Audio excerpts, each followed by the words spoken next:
नमस्ते. मी विश्वनाथ तुमच्या पुन्हा एकदा भेटीला आलो आहे. एक महत्त्वाचा आहार आणि तो कशा पद्धतीनं आणि कुठल्या वेळेत घ्यावा याच्या संदर्भात मला तुमच्याशी बोलायचं आहे. वाढत्या उन्हाच्या तापमानामुळे उन्हाळ्यामधील आहार सगळ्यात महत्त्वाचा जर मानला जातो तो लिक्विड फॉर्ममधला आहार, म्हणजेच ताक, आंबील, सरबत, याचबरोबर सब्जा आपण हे लिक्विड फॉर्ममधून घेतो आहे. मात्र हे जर तुम्ही सकाळी 11च्या आत जर घेत असाल तर ते करेक्ट आहे. आणि जर 11-12 नंतर सूर्य माथ्यावरती आल्यानंतर जर तुम्ही हे पेय जर पेत असाल तर त्याच्यामुळे तुमच्या पोटामधील पित्त वाढ नक्कीच होते आणि याच्यामुळे आपल्याला पित्ताचा त्रास होऊ शकतो. इतकंच आपण आहारामध्ये सुद्धा लक्ष देऊन आपण आहार घेतला पाहिजे. सकाळचा नाश्ता हा तुम्ही 8च्या आतच करून बाहेर पडला पाहिजे. जेवणापूर्वी, दुपारच्या जेवणापूर्वी किमान अर्धा तास आधी तुम्ही स्तब्ध किंवा शांत धगधगीच्या वातावरणातून थोडंसं साईडला येऊन जेवणापूर्वी आलाच पाहिजे. कारण शरीराचं जे तापमान आहे त्या तापमानामध्ये, त्या हालचालीमध्ये, त्या रुटीनमध्ये तुम्ही पटकन जर जेवायला बसला तर ते अन्नसुद्धा पचायला जड जात आहे. आणि म्हणूनच जेवणाआधी किमान अर्धा तास तुम्ही स्तब्ध, शांत, रिकाम्या वातावरणात, निसर्गाच्या वातावरणात, खुल्या वातावरणात राहिलंच पाहिजे. आता जेवल्यानंतर उन्हाळ्यामध्ये जास्त पाणी जातं पोटामध्ये, पण प्रमाण नेहमीच या तिन्ही ऋतूमध्ये जेवल्यानंतर पाण्याचं प्रमाण अगदी कमी, म्हणजे साधारणतः 1 वाटी पिली पाहिजे.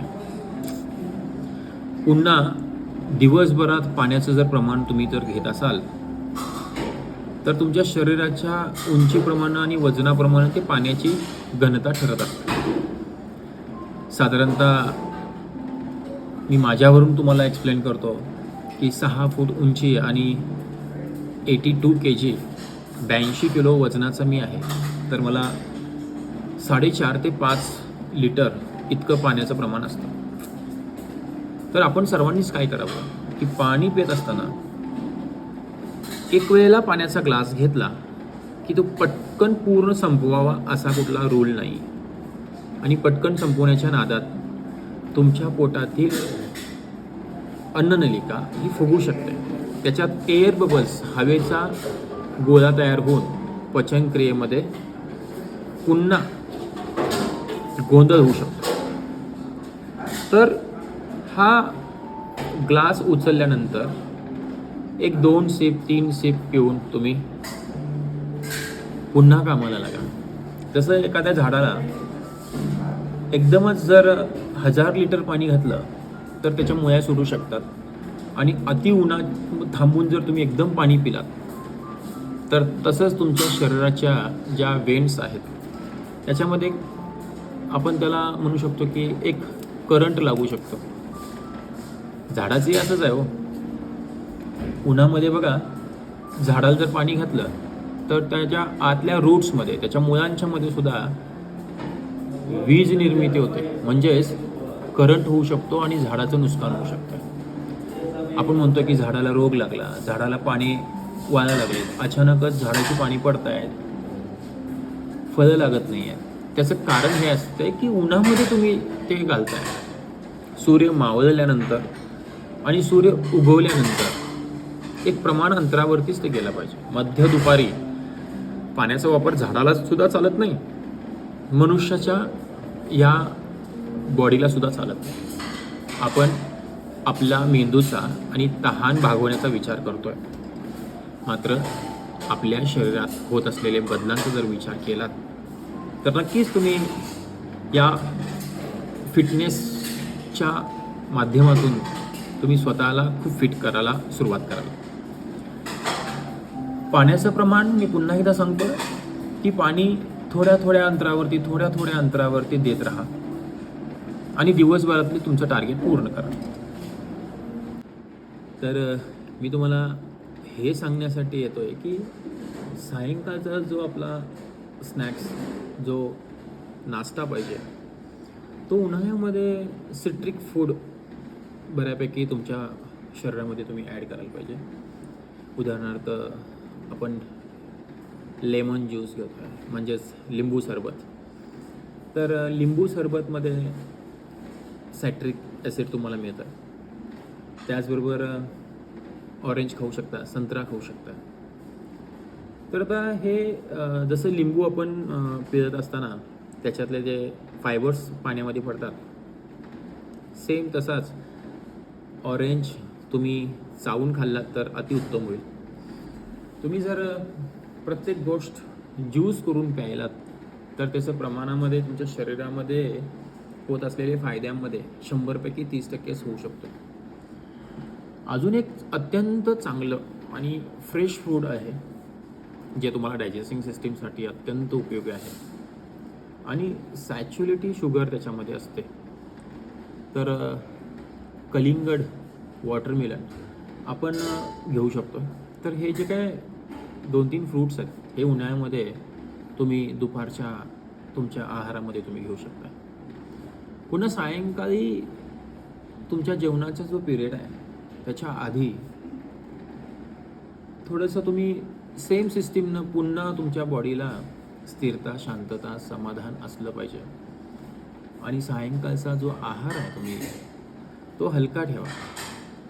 दुपारचं जेवण, सकाळचा नाश्ता हा योग्य पद्धतीनं नक्कीच खावा. मात्र संध्याकाळचा जो तुमचा डिनर, आपण त्याला जेवण म्हणतो, तो मात्र तुम्ही थोडं जिभेवरती कंट्रोल आणि मनाची शांतता न बघता हलका दाल खिचडी, एखादा फुलका भाजी. तर संध्याकाळच्या जेवणानंतर नक्कीच तुम्ही शतपावलं, पूर्वी माणसं म्हणायचे शतपावलं करावीत, म्हणजे 100 पावलं तरी चालावं.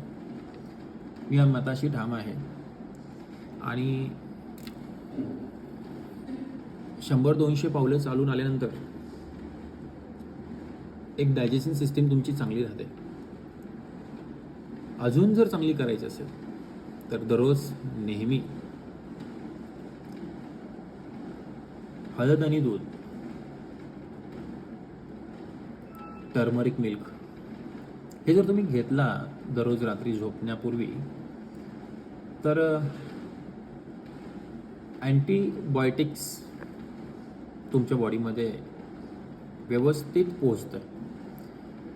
उगाच कुठल्या तरी शरीराला आणि हृदयाला होल पडणारे औषध खाण्यापेक्षा हे कॅल्शियम पण वाढू शकतं, प्रोटीन पण मिळू शकतं आणि अँटीबायोटिक्स तुमच्या बॉडीमध्ये नॅचरल पद्धतीने येऊन तुमच्या बॉडीचा डायजेस्टिंग सिस्टीम आणि तुम्हाला शांत झोप लागण्यामध्ये हे फार मदत करतं. नक्कीच ही माहिती तुमच्यासाठी उपयुक्त असेल. त्याचबरोबर अजून काही माहितीसाठी तुम्ही मला एक मुद्दे देत असाल तर कमेंटमध्ये तुम्ही नक्की कळवा.